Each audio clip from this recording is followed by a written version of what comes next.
Daddy Longlegs by Jean Webster. Part 1. Blue Wednesday.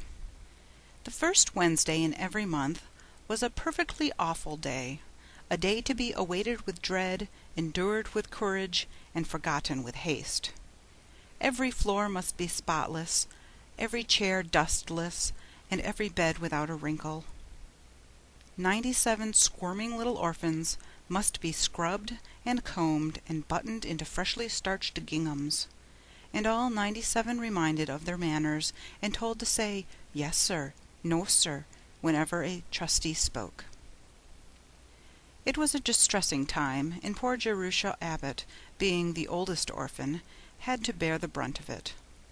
But this particular first Wednesday, like its predecessors, finally dragged itself to a close. Jerusha escaped from the pantry where she had been making sandwiches for the asylum's guests, and turned upstairs to accomplish her regular work. Her special care was room F, where 11 little tots from 4 to 7 occupied 11 little cots set in a row. Jerusha assembled her charges, straightened their rumpled frocks, wiped their noses, and started them in an orderly and willing line towards the dining-room to engage themselves for a blessed half-hour with bread and milk and prune pudding. Then she dropped down on the window-seat and leaned throbbing temples against the cool glass. She had been on her feet since 5 that morning, doing everybody's bidding, scolded and hurried by a nervous matron. Mrs. Lippett, behind the scenes, did not always maintain that calm and pompous dignity with which she faced an audience of trustees and lady visitors. Jerusha gazed out across a broad stretch of frozen lawn, beyond the tall iron paling that marked the confines of the asylum, down undulating ridges sprinkled with country estates, to the spires of the village rising from the midst of bare trees. The day was ended, quite successfully, so far as she knew.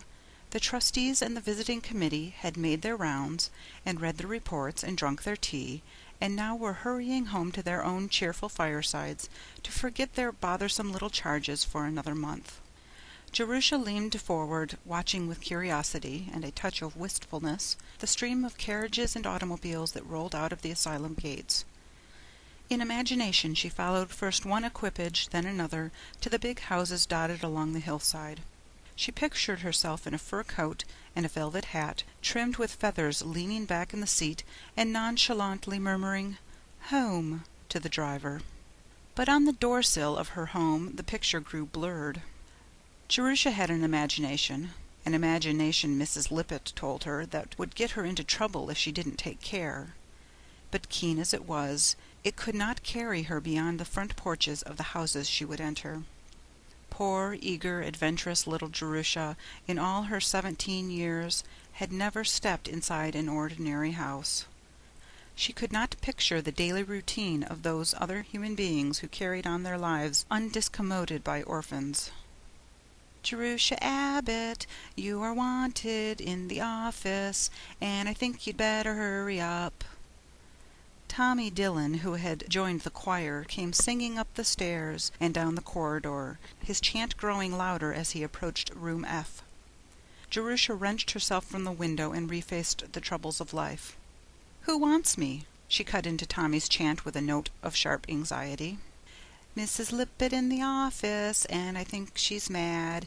Amen," Tommy piously intoned, but his accent was not entirely malicious. Even the most hardened little orphan felt sympathy for an erring sister who was summoned to the office to face an annoyed matron. And Tommy liked Jerusha, even if she did sometimes jerk him by the arm and nearly scrub his nose off. Jerusha went without comment, but with 2 parallel lines on her brow. What could have gone wrong, she wondered. Were the sandwiches not thin enough? Were there shells in the nut cakes? Had a lady visitor seen the hole in Susie Hawthorne's stocking? Had, oh horrors, one of the cherubic little babies in her own room F sauced a trustee? The long lower hall had not been lighted, and as she came downstairs a last trustee stood on the point of departure in the open door that led to the porte-cochere. Jerusha caught only a fleeting impression of the man, and the impression consisted entirely of tallness. He was waving his arm towards an automobile waiting in the curved drive.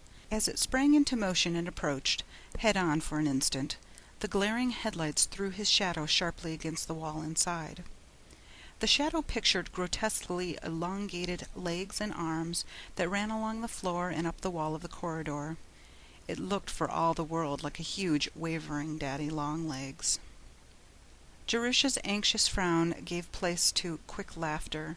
She was by nature a sunny soul, and had always snatched the tiniest excuse to be amused.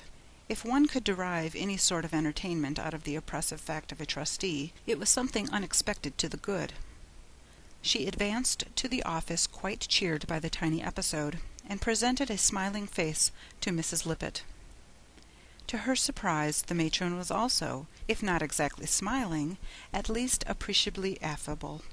She wore an expression almost as pleasant as the one she donned for visitors. "Sit down, Jerusha. I have something to say to you." Jerusha dropped into the nearest chair and waited with a touch of breathlessness. An automobile flashed past the window. Mrs. Lippett glanced after it. "Did you notice the gentleman who has just gone?" "I saw his back." "He is one of our most affluential trustees, and has given large sums of money towards the asylum's support. I am not at liberty to mention his name. He expressly stipulated that he was to remain unknown." Jerusha's eyes widened slightly. She was not accustomed to being summoned to the office to discuss the eccentricities of trustees with the matron. "This gentleman has taken an interest in several of our boys. You remember Charles Benton and Henry Fries? They were both sent through college by this trustee, and both have repaid with hard-working success the money that was so generously expended. Other payment the gentleman does not wish. Heretofore his philanthropies have been directed solely toward the boys. I have never been able to interest him in the slightest degree in any of the girls in the institution, no matter how deserving. He does not, I may tell you, care for girls." "No, ma'am," Jerusha murmured, since some reply seemed to be expected at this point. "Today, at the regular meeting, the question of your future was brought up." Mrs. Lippett allowed a moment of silence to fall, then resumed in a slow, placid manner extremely trying to her hearer's suddenly tightened nerves. "Usually, as you know, the children are not kept after they are 16, but an exception was made in your case. You had finished our school at 14, and having done so well in your studies, not always, I must say, in your conduct, it was determined to let you go on in the village high school. Now you are finished that, and of course the asylum cannot be responsible any longer for your support. As it is, you have had 2 years more than most." Mrs. Lippett overlooked the fact that Jerusha had worked hard for her board during those 2 years, that the convenience of the asylum had come first and her education second, that on days like the present she was kept at home to scrub. "As I say, the question of your future was brought up and your record was discussed, thoroughly discussed." Mrs. Lippett brought accusing eyes to bear upon the prisoner in the dock, and the prisoner looked guilty because it seemed to be expected, not because she could remember any strikingly black pages in her record. "Of course, the usual disposition of one in your place would be to put you in a position where you could begin to work, but you have done well in school in certain branches. It seems that your work in English has even been brilliant. Miss Pritchard, who is on our visiting committee, is also on the school board. She has been talking with your rhetoric teacher and made a speech in your favor. She also read aloud an essay that you had written entitled Blue Wednesday." Jerusha's guilty expression this time was not assumed.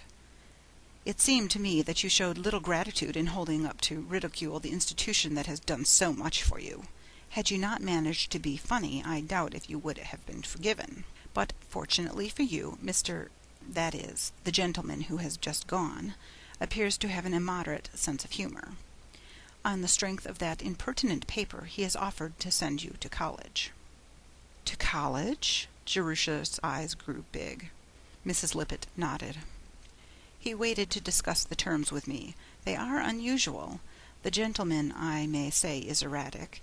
He believes that you have originality, and he is planning to educate you to become a writer." "A writer?" Jerusha's mind was numbed. She could only repeat Mrs. Lippett's words. "That is his wish. Whether